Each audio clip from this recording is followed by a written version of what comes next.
parte da manhã, nós vamos tratar das ações jurídicas movidas não só pela Federação, mas como pela FPB, as demais associações que tiverem informações a respeito das próprias ações, a gente gostaria de compartilhar aqui também. De início, eu gostaria de ouvir o Dr. Wagner a respeito de duas questões que nos foram trazidas ontem. Dr. Wagner, o Aníbal de Uberlândia trouxe esse xerox de um jornal lá de Uberlândia. Existe uma empresa que tem feito uma chamada planos exclusivos para você e sua família, associe-se agora e garanta você convênios médicos, odontológicos e comerciais, usando a FABD. Não identifica se é a FABD Uberlândia ou de qualquer outro lugar. E ele está achando que isso aqui é golpe para atrair os incautos. Existe alguma medida que as associações possam fazer para se acautelar disso daí? Bom dia a todos. Existe sim. Notificação extrajudicial seria uma primeira medida que eu recomendaria para prevenir responsabilidade, interpelar e saber por que está sendo usado o nome. Eu imagino que o nome AFABB seja registrado, né? Não só o nome por extenso, mas a sigla deva aparecer no estatuto correspondente, e interpelar por que está usando sob pena de estabelecer uma consequência para o silêncio. Caso não esclareça o motivo pelo qual usou essa sigla indevidamente, de forma desautorizada, que vai sofrer as consequências jurídicas, que seria uma ação de reparação de responsabilidade civil e até uma interpelação criminal, se for o caso. Porque isso pode ser interpretado como, em tese, né? Estou falando em tese, pode ser interpretado além de propaganda enganosa, que é crime contra as relações de consumo, estelionato mesmo, que induzir alguém a engano. A outra questão é uma dúvida que nos traz alguns colegas que me mandaram e-mail dizendo o seguinte: algumas associações estão impetrando ações judiciais sobre auxílio alimentação, RMI, renda certa, e estão fazendo essas ações em nome dos seus associados, sem cobrar nenhuma taxa de adesão e nem prever como seria o pagamento de eventuais sucumbências. Então, a pergunta que eu faço ao doutor Wagner é a seguinte: no caso de derrota, quem pagaria essa sucumbência? A associação? Os autores? Como é que ficaria? Juridicamente, os autores são responsáveis, eles figuram como ativo da ação judicial, então uma eventual condenação de sucumbência, eles são passíveis, inclusive, de penhora online nas suas respectivas contas bancárias. Responsabilização da associação seria uma segunda possibilidade que cada associado, na hipótese de se sentir lesado pela má prestação de informações, poderia eventualmente refletir essa responsabilidade sobre a associação que o angariou como autor da demanda. Mas, em princípio, ele, como autor da demanda, é o responsável primário. A questão é a seguinte: todo mundo sabe que entrar na justiça você tem 50% de chance de ganhar, 50% de chance de perder. Então, assim, ações que têm o risco de sucumbência, as pessoas têm que estar bastante atentas para ver se vale o risco. O que eu fico pensando é o seguinte: a associação diz assim, não, se houver sucumbência, a associação assegura. Ou às vezes nem diz, deixa isso passar sem ser explicitado.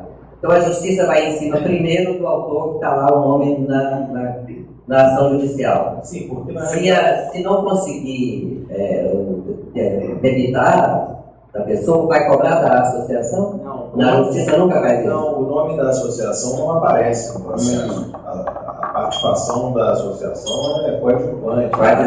É mais logística no início, no realizamento. Então, na verdade, não tem como a justiça ir contra a associação, a não ser que o próprio autor, depois de pagar a sucumbência no processo em que ele é parte, ele ajuizar uma ação contra a associação. Dizendo, você não me informou que teria Você não informou que eu correria esse risco. Tá?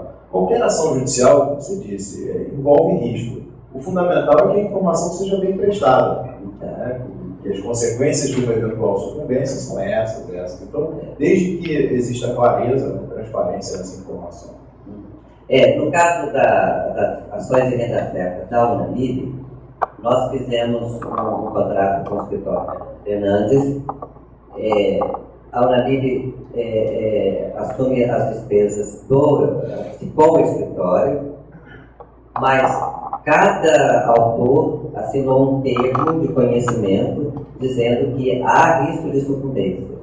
E o que nós percebemos lá dentro da nossa associação, que mesmo assim, algumas ações que a gente tem perdido de renda certa, porque é aquela história, né? Um juiz dá sim, outro dá não, tem gente que reclama e diz, olha, eu não sabia que tinha que pagar.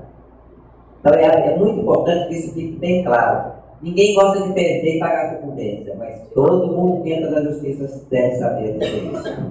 Então isso foi só uma preliminar. Eu queria convidar para fazer parte da mesa o nosso presidente do Deliberativo, Conde, nosso presidente do Fiscal, meu namorado Caiceta, meu namorado dos anos 70. Ele disse que nos anos 70, quando conheceu, queria me namorar. Agora que eu fiquei velho, não quer mais não. Isso, aproveitando o gancho, no caso de ação coletiva, que a entidade é que entra com ação. Isso aí, enquanto não houver nada, por exemplo, de manifestação da pessoa, a pessoa que faz parte da entidade, ela não poderá ser penalizada por isso. Não, aí quando a associação é autora, os riscos são da associação. E vale a pena mencionar que existe um tipo de ação coletiva, que provavelmente os senhores já ouviram falar ou leram alguma coisa a respeito, que se chama ação civil pública. A ação civil pública, ela tem que ser intentada, inclusive, pela federação, pela FPB. Wagner, ela não você deve estar cansado, mas você podia falar de pé. Para facilitar a nossa produtora. Nossa produtora que está penando para te enfocar. Você é grande desse jeito, mas é um só. Fica ali, ó. Fica de perto da E a ação civil pública, como eu ia dizendo, ela serve exatamente para, vou fazer como o Joaquim Barbosa, para falar de pé, mas ela serve exatamente para a defesa de direitos coletivos, de direitos individuais homogêneos, e a ação civil pública ela não tem esse risco de sucumbência. O artigo 17 da Lei 8745, de 85, ela regula a ação civil pública e diz que não há sucumbência em ação civil pública, assim como não há custas. Então, sempre que eu posso, sempre que eu identifico o cabimento dessa medida, eu acabo recomendando essa medida porque é a melhor medida em defesa de direitos coletivos, na medida em que também não gera custos nem de despesas processuais e nem o risco de sucumbência.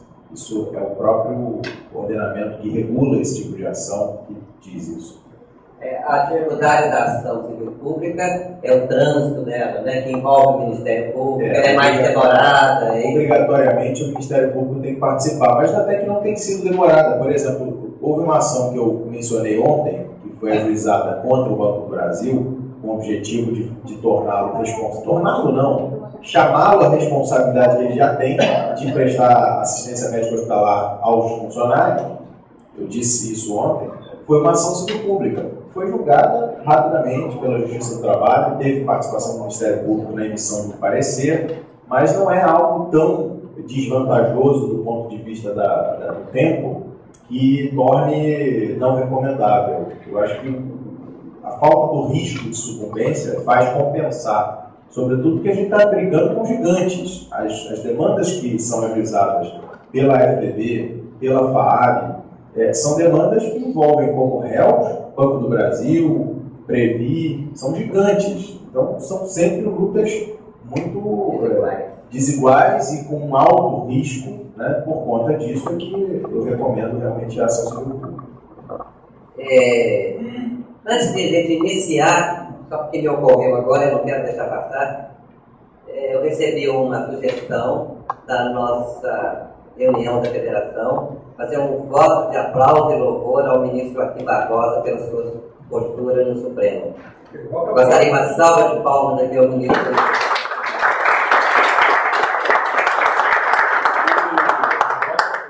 E eu gostaria de dizer aos senhores também que a antecipação do reajuste nosso para janeiro, que sem dúvida vem nos trazer um certo conforto em relação àquela distância entre o reajuste do INSS, que é em janeiro, depois do nosso, lá na frente, foi a ideia inicial que nasceu da nossa AFABB Uberaba, de Romildo e de Cacheta. Então, aplauso aos nossos colegas que lançaram essa ideia.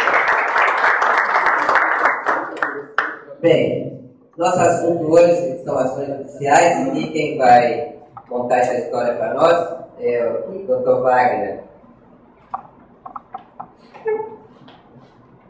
Ação de revisão de benefícios, Dr. Wagner, gostaria que eu falar. Ali tem o último mandamento, se eu precisar ser atualizado. Ok. Os dados... Vou ficar com o microfone e vou passar para quem quiser perguntar, tá? Os dados relativos ao processo estão ali na tela. E o que se objetiva nessa ação? Essa ação é bastante antiga, ela foi juizada em 1999, é uma ação civil pública, né? Então eu acabei de falar que o instrumento ação civil pública é altamente recomendável, pois bem, trata-se de uma ação civil pública que objetiva, na verdade, 2 pontos cruciais e outros acessórios. Os 2 pontos cruciais que eu acho que compensa mencionar é o fato de que quando houve a desindexação dos salários, ainda no governo Collor, os salários a partir daí ficaram submetidos à negociação coletiva. Então, o que quer que as categorias definissem, por meio de acordo coletivo, convenção coletiva de trabalho ou dissídio coletivo julgado pela Justiça do Trabalho, o percentual definido num desses 3 instrumentos seria o percentual aplicável para reajuste. Mas, em relação aos benefícios, a legislação continuou prevendo que haveria obrigatoriamente um reajuste anual dos benefícios de aposentadoria. Só que isso não foi feito. Não foi feito durante 3 ou 4 anos e, além disso, foram concedidos abonos salariais apenas em favor dos funcionários da ativa. Então, o que se objetiva nessa ação civil pública, primeiro, é a aplicação do reajuste, que deixou de ser implementado, de forma retroativa, natural, isso vai gerar um volume potencial financeiro altíssimo, porque é um reajuste lá do final da década de 90, então vai repercutir até agora, se for deferido o pleito. E segundo, que os abonos que foram concedidos ao pessoal da ativa sejam estendidos aos aposentados e pensionistas. É isso que se pretende nesta ação. Como é que ficou o julgamento? Os senhores estão percebendo que ali existe menção a um recurso, né? Então, se tem recurso, é porque o processo já teve decisão. Como é que foi decidido esse processo? A primeira vara empresarial do Rio de Janeiro, que julgou em primeira instância, julgou improcedentes todos os pedidos. Eu formulei a apelação foi acolhida, foi provida, no sentido de julgar parcialmente procedente o pedido, para que o abono concedido ao pessoal da ativa seja também concedido aos aposentados. No tocante ao índice percentual de reajuste, esse pedido não foi acolhido pelo Tribunal de Justiça do Estado do Rio de Janeiro. Então, a procedência foi parcial exatamente por conta disso. Os 2 pedidos principais, um deles foi acolhido e o outro não. Ambas as partes recorreram contra essa decisão para o Superior Tribunal de Justiça.